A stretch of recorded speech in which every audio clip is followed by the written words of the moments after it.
เล่นเครื่องเล่นกัน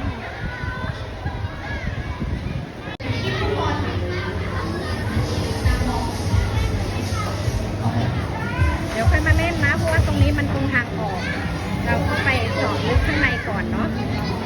มาไปเล่นเครื่องเล่นข้างในกันก่อนดีกว่ามาลองแรกเรามาโรลเลตติ้งกันก่อนดีกว่า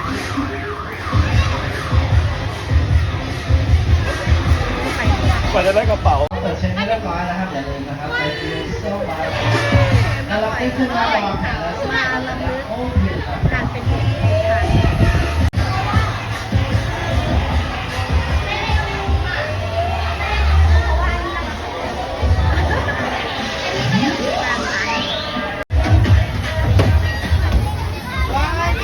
กินขนมไหมจ๊ะ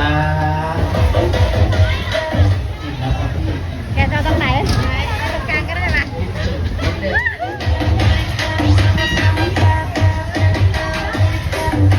น้ำดื่มน้ำ